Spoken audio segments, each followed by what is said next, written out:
Welcome to the Casting Across Fly Fishing Podcast. I'm Matthew of castingacross.com, where I explore the quarry and culture of fly fishing. All right, so you've seen the title of this episode. If you haven't, you're looking at your phone or your screen right now to figure it out.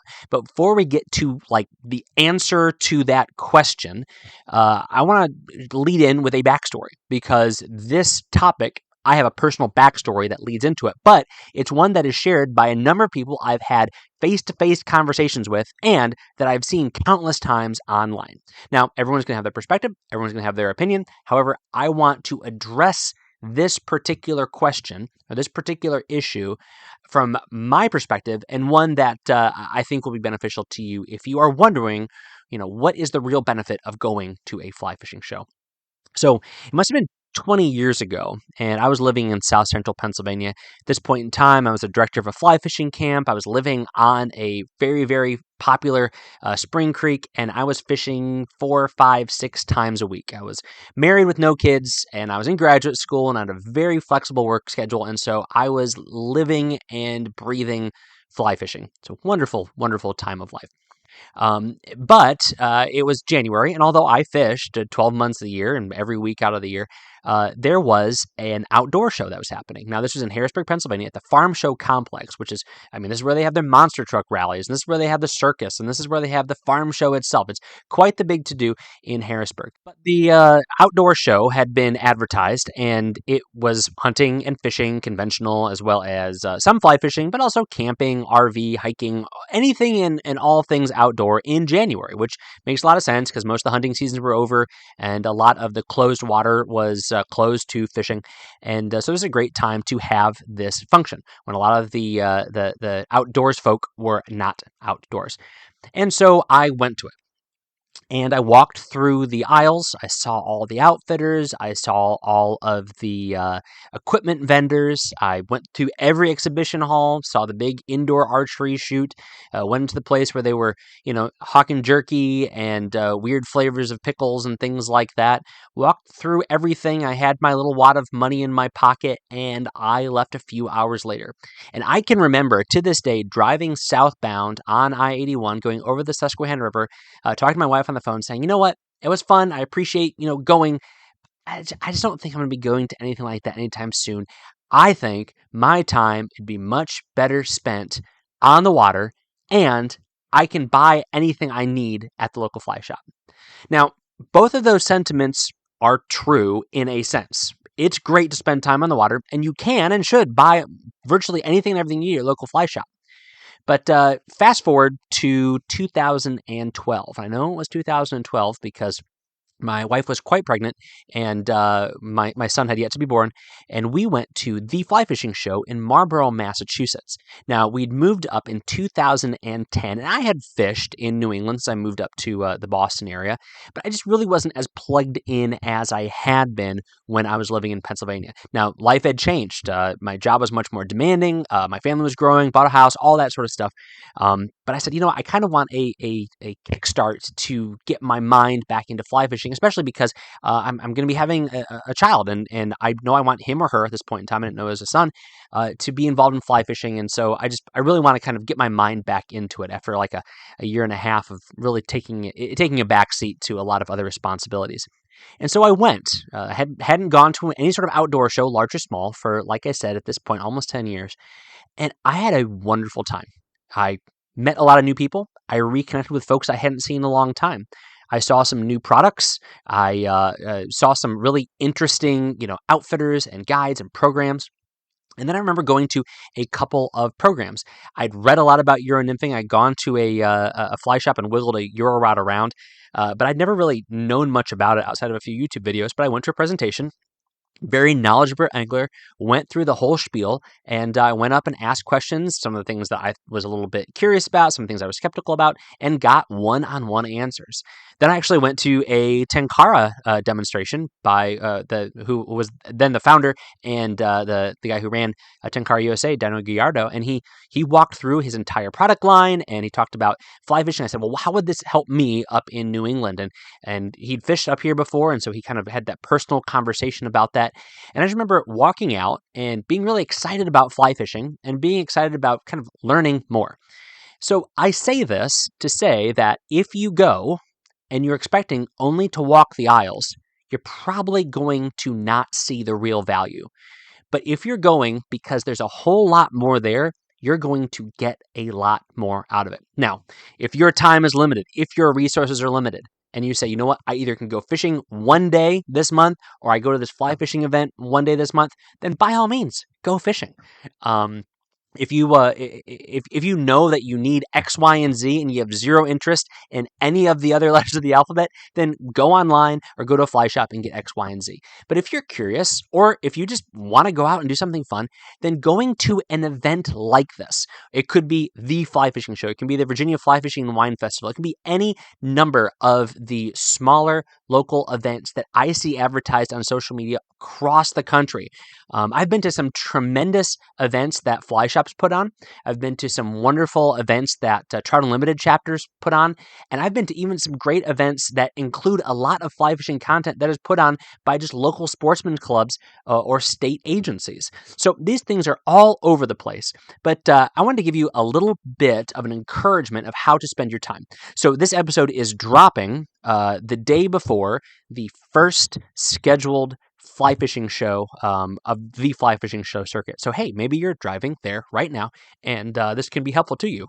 Or you're on the fence about going tomorrow. Or it's in the middle of July and your local angling organization is putting on some program. These are some things that you should be thinking about as you go into it. The first one is this is a great way to support small businesses.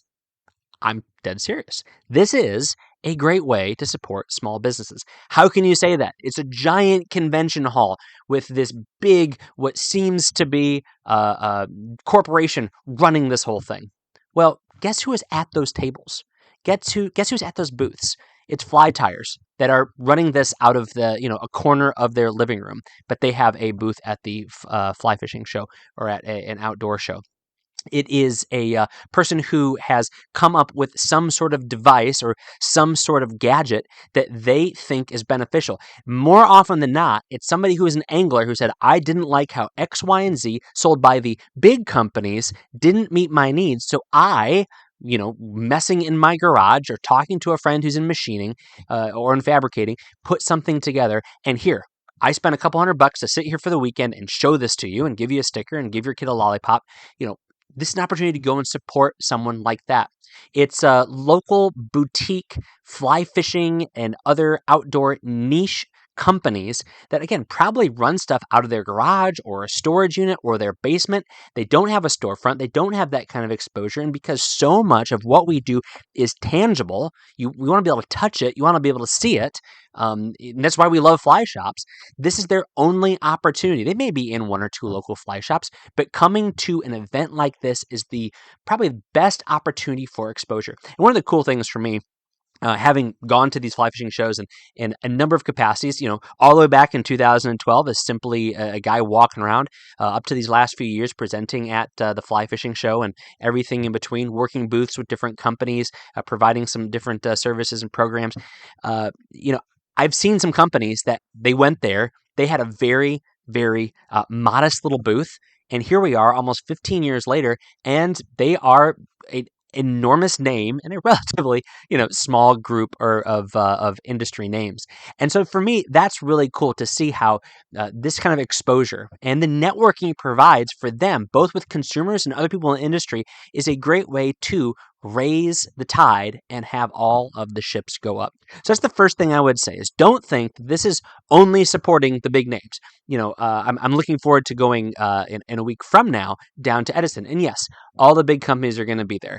Your Farbank, which is Sage and Redington and Rio, and Orvis is going to be there. TFO is going to be there. Sims and Patagonia, all those companies are going to be there.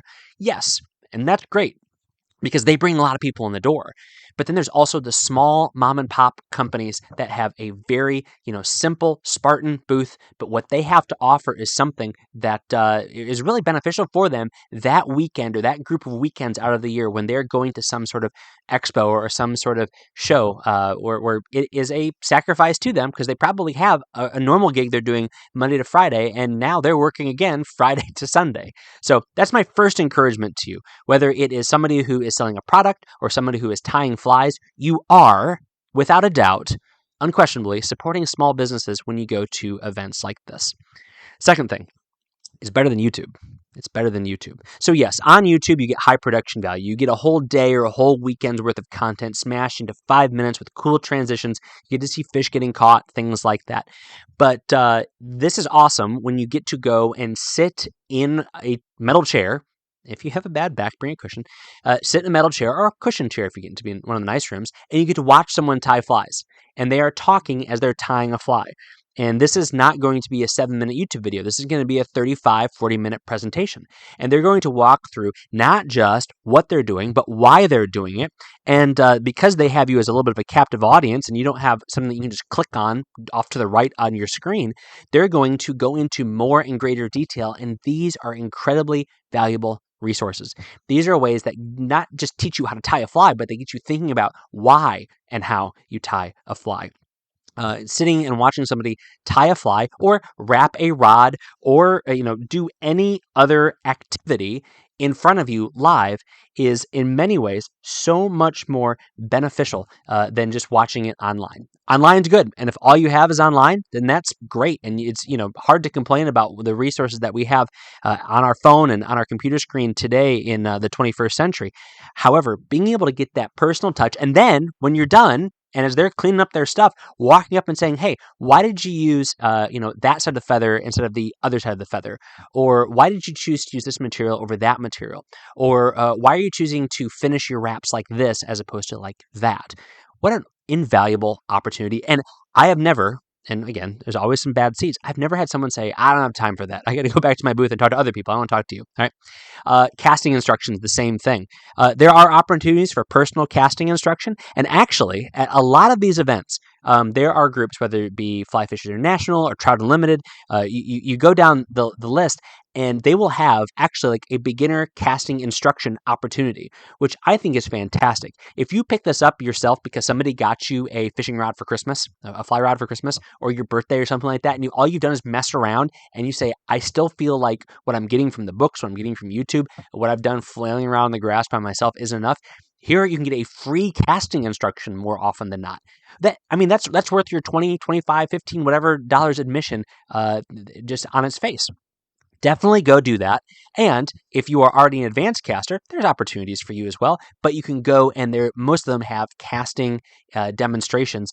And again, this is great to be able to see all the variables, to be able to watch the line and how it interplays with the surface tension of the water on particular casts is so incredibly helpful for me. When I'm not a two-hand caster by any stretch of the imagination. I've done it and I've enjoyed it, but I don't own a single two-handed rod, and I've only done it a few times, kind of under supervision of a fly fishing guide. But for me, those concepts are great, and watching somebody do it online is nice. But to watch someone do it on water at one of these events, it really started to make things click as to how some of these casts work utilizing surface tension. You can't get that from a book, at least not from a book that I've seen. So that's another thing. So yes, you're supporting small businesses. You're getting something better than YouTube. And I would say you're getting something better than the internet, period, or a print catalog. So I mean, for years and years, and I still to this day do it. My kids have gotten this from me. I get a fly fishing catalog and I go page by page and I look at what's new. I look at what's changed, and even I don't need a whole lot of stuff, but I'm just curious as to what's out there. And a lot of fly fishers are the same way. But more than new products, you get new ideas. Like I said before, is there something new out there? Is it two-hand casting? It's not new, of course, but is it new to you? Have you said, I got into fly fishing a couple of years ago, conventional fly rod. I am interested in Euro nymphing. This gives you a hands-on opportunity. Could your local fly shop do that? Absolutely. And I would encourage you to go and check them out. But here you get to have, potentially all of the different things in front of you at one point in time. And then you need to grab it and go cast and maybe try a few different rods out. You also have opportunities to, see different places you can go fishing, talk to different outfitters, different guides. I think this is great. I have never booked a guided trip with somebody I haven't talked to first. And part of it is because I want to know that this person understands why I want to go fishing. I mean, I don't mind spending the money on a guide. I just want to have a little bit of an interaction. And it's been really cool at the fly fishing shows and different outdoor shows to be able to make contact with guides and have a little brief conversation with them. And it's made me more excited about booking with them. It's made me more excited about saying, yeah, this is definitely somebody that I want to spend my time and money with, because it's not a small investment. So to be able to get ideas of where you can go, go to talk to people and say, oh, I didn't realize that that was as close and as accessible and as affordable as it is. Or I always thought I wanted to go here, but after talking to you, I guess maybe something a little bit different it would fit my my interests and my desires better. To be able to get those new ideas and then the people that are attached to it, I think is really, really helpful. And I think people is another important aspect of this as well. You're exposed to people that you may have been following on social media. It's not creepy or not weird. People do that. They say, hey, I follow you on Casting Across. Awesome. It's nice to meet you, and have a little conversation. The same thing with all these fly tires, all of these, small businesses, all of these authors. It's a wonderful opportunity to say, hey, I really appreciate how you did this. I have questions about why you did that. And have that short conversation. There are very few people that are so busy at any of these events that they can't talk to you. Now, if you were to go to like a big bass fishing event, one of the people with the really sparkly boats and the cool NASCAR jackets, they probably have a line waiting for them. But if fly fishing is your bag, then there's a very good chance that any and everybody is going to make time to have a conversation with you. And of course, the exposure does extend itself to new products. I am and have been an advocate and a champion of fly shops. And one of the awesome things about so many of these shows that those big companies that I was mentioning earlier, the Thomas & Thomas and the Sage and the Redington and the Orvis and the TFO, St. Croix, all of these companies that show up at these fly fishing shows and at these outdoor shows, virtually every one of them is not going to sell you something at that show. Everything they have is there on display. And what they will say is they say there are some fly shops that have kind of cut their operations in half for this particular show, and they have a booth over, across the exhibition hall. Or you can find a fly shop in our catalog here of all of our local retailers, and then you can go check them out. Once again, here you have the symbiotic relationship of even companies like Orvis, like Farbank, that do offer a direct-to-consumer model at these events to a company and to a man are pushing people to go and spend their money with smaller businesses. Now, that small business might be an organization or a company that owns 5 fly shops. However, it also could be a company that is one singular fly shop that wants that exposure, that wants to bring in some stuff they want to move, and they have a booth at these events. So yes, you can get exposed to new products, whether it be the new fly rod to this year or the fly rod that, it might be a little more niche. This is actually one of the things I think is kind of cool is oftentimes at these events, the big retailers bring their entire lineup, everything that they have to offer, or at least a representation of everything they have to offer. And so things that a fly shop might not have that you could special order in, you can go and play with at one of these events. And so, yeah, I now that I got a chance to cast it, I am going to go to my local fly shop and order it. So, yeah, could you do it the wrong way? Yeah, you could do it the wrong way, but there's plenty of options and opportunities to do things the right way. And again, benefit everybody in that setting. You'll see new stuff. Go play with things. Go hands-on. Go pick up this reel. Feel how it feels. Listen to how it clicks. Go to the other reel. Do the same thing and say, yep, you know what? I think I'm going to go with this particular model. And then if you find it at a vendor at that show or you have a local fly shop, you can go and pick it up. It's an awesome way to do some kind of comparison shopping, pick things up, and then there's deals. This is the last thing. So you can support small businesses. Some of these interactions, most of these interactions are way better than YouTube. There's exposure to all sorts of new ideas, people, and stuff. And then, of course, you can buy stuff. And this kind of touches all of those. You can buy stuff and it will benefit a small business, whether it's a fly shop or whether it is a company that is a relatively small company. You can pick up, one of the things that I always joke about is the guys who are in there sorting through bucktails and sorting through rooster capes and sorting through bins and bins of flies. Like, that's awesome. If that is how you want to go and spend your time and money, then that's great. These are not giant mega corporations that are selling saddle hackle, right? This is a relatively small company, and they are providing, usually because they're going to be working in volume, working in bulk, a better deal than you could find online. And so it's a great opportunity to pick something up. And even if it's just kind of a token thing, I'm going to go to the show and I'm going to come home with enough materials to tie a fly I watched somebody tie at that show. Awesome. What a great little goal to have, and a nice little tradition.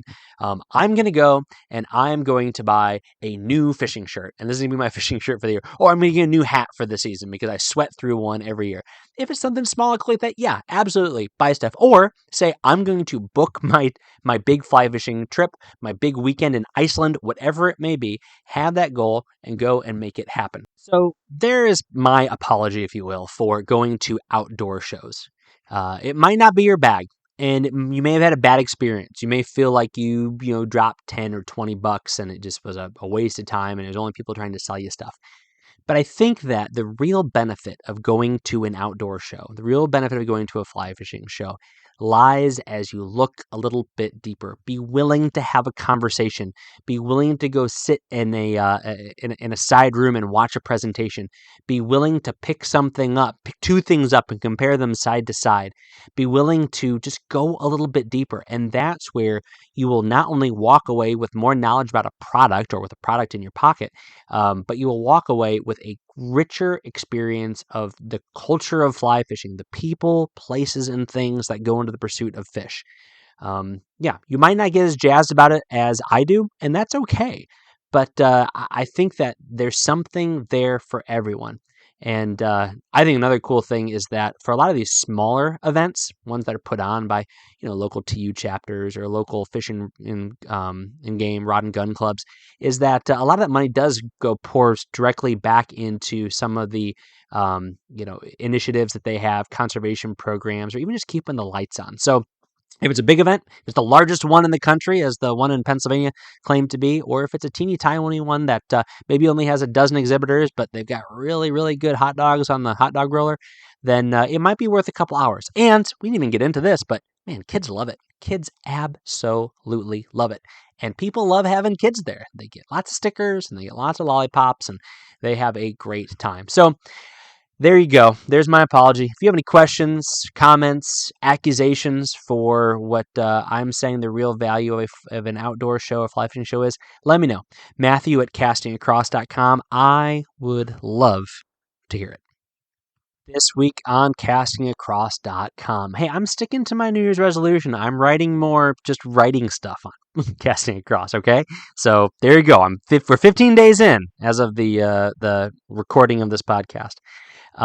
This article, Monday, was called Fly Fishing, Lost and Found, and an Edsel.